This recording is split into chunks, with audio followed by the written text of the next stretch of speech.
out of the car. Get out of the car. Get out of the car. These officers cost the city millions. So why are they getting a promotion? Welcome back to Hammer's Law. I'm attorney Darryl Isaacs, the Hammer. Today we're watching These Cops Cost the City $8.5 million and got promoted from the channel Audit the Audit. Let's jump in. On the morning of September 20th, 2019, Nevada resident Asili Lagervale and her daughters, Asili and Ate, arrived in Castro Valley, California after driving through the night so that Asili and Ate could attend their college classes. Ms. Lagervale parked her rental vehicle in a handicapped parking space with a visible placard on the rearview mirror in a parking lot outside of a Starbucks location. The Lagervales were resting in the vehicle and preparing to enter the Starbucks to get coffee and use the restroom when Deputy Stephen Holland and Deputy Monica Pope of the Alameda County Sheriff's Office approached the vehicle. The interaction that followed was captured on Deputy Holland's body camera.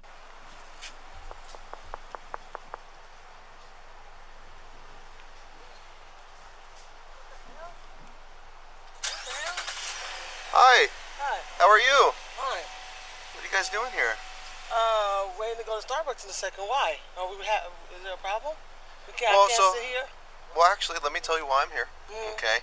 I've been having auto break-ins in this parking lot every morning around this time. Thank you very much. So I've been driving around here. Okay. And I noticed that you guys aren't doing nothing but hanging out. Yeah, I just got in from And Vegas. okay. Well, This morning. I've been driving all night. Okay. It takes 8 hours to get here. Well, relax. That's my reason why I'm talking to you. I'm from here, so I'm not. Okay. This is a rental car from the Bay Area, from Oakland. It's not a Nevada car. No, I'm not Nevada. I'm from You have your ID on you? Yeah. Okay, so wait a minute. Now, why are you asking for my ID? You just explained to me about the break-in. Right. But why did you explain to me about the my ID? What did I do? What kind of crime did I commit? What kind of crime did you commit? Yeah, I'm asking you haven't. ask you for my ID. Yeah, you have to give me your ID. Why do I have to give you my ID? I have to give you my ID because I haven't did anything. You started talking about a break-in. Okay. I thanked you for telling Wow, this is not going good. I informed you that I'm resting because I'm about to go into Starbucks, right? I informed you I've been driving all night, right? Well, Starbucks has been open for about 2 hours. It's actually been open since 5. I checked my GPS. Okay. Are you doing anything wrong? No, I'm not.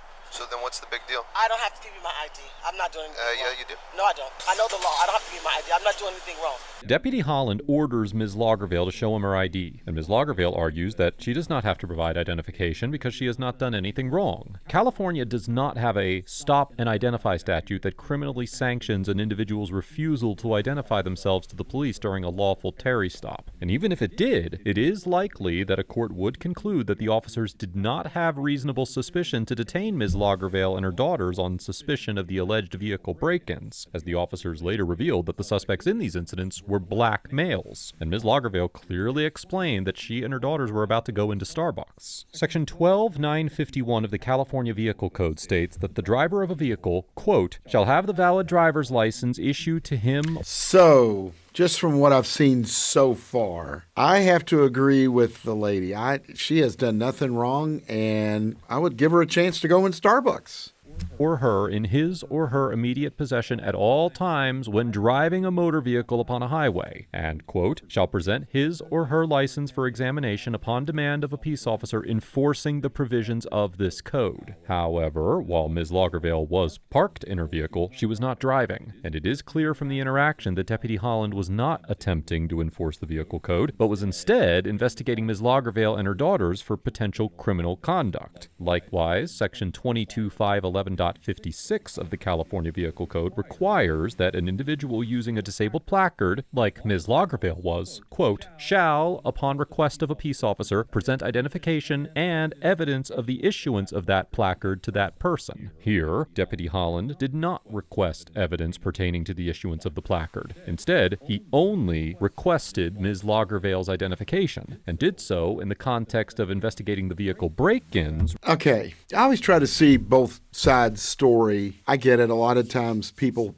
don't think they need to cooperate or answer. I mean, I think personally, if I was there, I'd just give them the license. It's quicker, and then you're in and out. Or I might have asked, watch me go in and buy something. Confirming the validity of Ms. Lagervale's placard. Therefore, a court would likely determine that Ms. Lagervale was not required to show identification to Deputy Holland in this situation. I'm not doing anything wrong. So what you're doing now is leading me to believe that you might be doing something wrong. No, I'm not doing that, so don't try to trump up no charges. I saw like get your phone out, start recording. Why are you getting so worked Because up? I gotta have protection. Because I don't know where this is about to go. I gotta have protection. Well, it's not going to go Because we're anywhere not if you doing cooperate. anything. Everything's being recorded. Exactly, and I'm not doing anything. That's what did you hear me tell my daughters? Start recording as well. So why are you making this a big deal? This could be a completely positive encounter. Exactly. Okay. I'm not going to give you my ID. Do you have a valid driver's license? Yes, I do. So are you going to refuse to give me your ID? I am, because I haven't done anything. Call your superior. Call your supervisor. I don't have to do that. Yes, you do have to do that. We're being harassed for nothing. It's not harassment. Yes, it is harassment. Well, guess what? I'm not in any rush.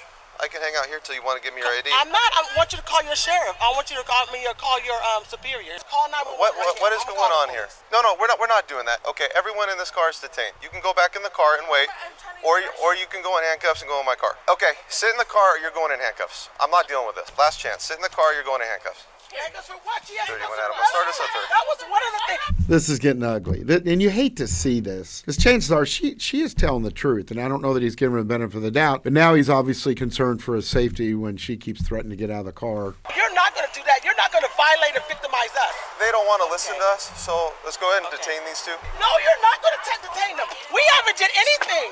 Put your hands behind your back. You're being detained. No, I'm not being detained. For what? You're being detained. For what?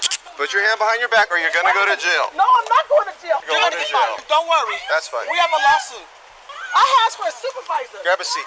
This is not how things work, man. No, what are you talking about? We haven't did anything. The officers handcuff all three of the Lagervales and place them in the back of separate police vehicles, claiming that they are being detained and not arrested, and hold them for about an hour. Although an officer putting an individual in handcuffs and placing them in the back of a police vehicle does not automatically convert a Terry stop detention into an arrest, there are situations where the circumstances of a seizure can transform it from a Terry stop, which only needs to be supported by reasonable suspicion, to a so-called de facto arrest, which must be supported by probable cause. In other words, it is So right now, as you can see, and again, all this could have just been so avoided. Because think of the waste, the time, the money, the energy, if it plays out. And at this point, I don't know how it's going to play out. But if they do end up getting arrested to go, and chances are they go to court, these charges would be, I think, should be dismissed. It's a waste of everybody's time. Constitutional for an officer to detain an individual under circumstances that constitute an arrest without probable cause. Courts consider factors, including the scope, intrusiveness, and duration of the detention. In the 2022 case of United States v. Guerrero, the Ninth Circuit Court of Appeals, which has jurisdiction over California, affirmed the denial of motion to suppress because two of the three judges on the panel concluded that the seizure of the defendant was constitutionally reasonable, albeit for different reasons. Each judge filed a separate opinion on the issue, with Circuit Judge Gould arguing that the 1 hour seizure, quote, was more than a brief detention akin to a Terry stop because, quote, in combination, the length of the detention and the use of handcuffs under the circumstances transformed Guerrero's detention into a de facto arrest. On the other hand, while ultimately concluding that Guerrero's seizure was reasonable, Circuit Judge B argued that he was not subject to a de facto arrest. However, Judge B's interpretation of the situation was based on the fact that the detention was only prolonged to wait for investigators from the Bureau of Alcohol, Tobacco, and Firearms to arrive, which Judge B found to be a reasonable delay based on past Ninth Circuit precedent. Because, like Guerrero, the Lagervales were held in handcuffs and police cars for approximately 1 hour, and their detention was not prolonged to await the arrival of specialized federal officers, they would have a strong argument that the circumstances of their detainment transformed a Terry stop into an arrest. And while it is unlikely that the officers even had the reasonable suspicion necessary to conduct a Terry stop, it is nearly indisputable that they did not have probable cause to make any arrests. Right now, you're not putting your foot in the car.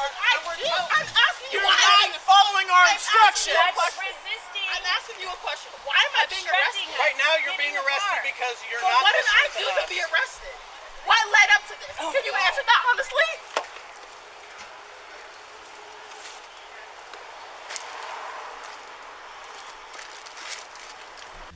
So, wow. Now the officer's going through her purse. I don't see probable cause right now. I have to agree. All they were doing was sitting in the vehicle. They've done nothing to warrant this. Opens the rental vehicle door and appears to search at least one bag which was located inside the sedan. Later in this interaction, the officers search the entire vehicle, including the trunk and all three Lagervales' purses, and obtain their identification cards. In general, the Fourth Amendment requires officers to obtain a warrant before searching a vehicle. However, there are several exceptions to this warrant requirement, and officers typically have the authority to conduct a warrantless search of a vehicle with the valid consent of the driver or owner, as required by exigent circumstances, incident to a lawful arrest, and when they have probable cause that the vehicle contains evidence of criminal activity. I don't see how the officers could get the consent from the three people to search the car. They obviously are combative, so they're not going to get it that way. Significantly, these exceptions do not authorize the search of a vehicle to obtain an individual's identification when they refuse to provide it, although there may be an argument that such a search would be permitted in situations where the refusal to identify constitutes a criminal offense. Although the Supreme Court of California upheld the, quote, limited search of the glove compartment, the area underneath the driver's seat, and the area beneath the front passenger seat for an individual's identification when the individual refused to identify themselves and the officer, quote, was preparing to issue a traffic citation and therefore needed to learn the true identity of the person to be cited in the 2002 case of In Re Arturo D., none of the Lagervales were being cited for a traffic violation in this situation. It was later overruled in the 2019 case of People v. Lopez, where the Supreme Court of California recognized that California was the only state to have recognized, quote, an exception to the Fourth Amendment's warrant requirement for suspicionless traffic stop vehicle searches, and that, quote, the desire to obtain a driver's identification following a traffic stop does not constitute an independent categorical exception to the Fourth Amendment's warrant requirement. Accordingly, as the officers did not search the vehicle under a recognized exception to the warrant requirement, a court would almost certainly conclude that the search of the vehicle was unconstitutional. Where is your captain? Okay. Sir, you're hurting me. I need to identify who you are and your relation to this car and to the people. So, Where's your driver's license at? It's in my wallet. Okay, which one's that? It's my black wallet. The black wallet? Is that in the purse that was right by your feet? Yes, it is. Okay. Well, I'm going admin while I Admin? talk to my partners. Figure out what is going on?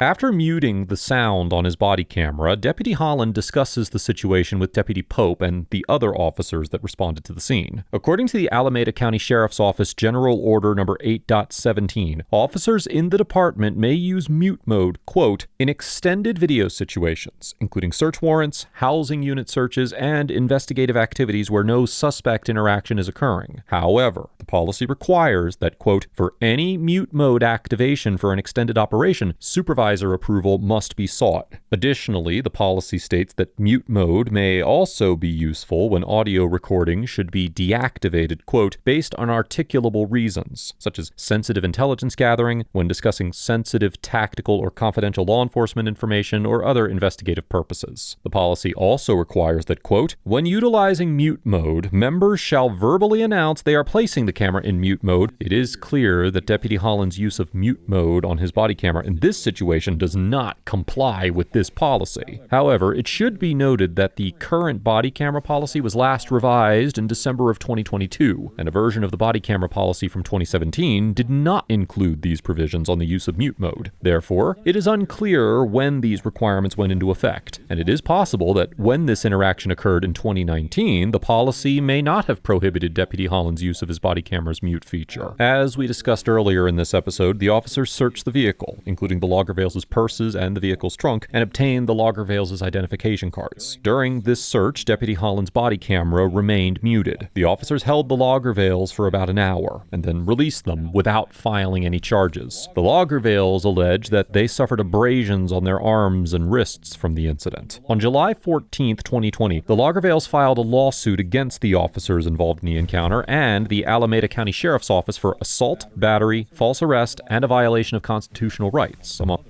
So I had a feeling that was going to happen. I knew they wouldn't find anything. They just seemed like good people that were tired, drove a long way, and wanted to get coffee, but weren't in any hurry. And then they filed a lawsuit, which I think was in this case, may be warranted.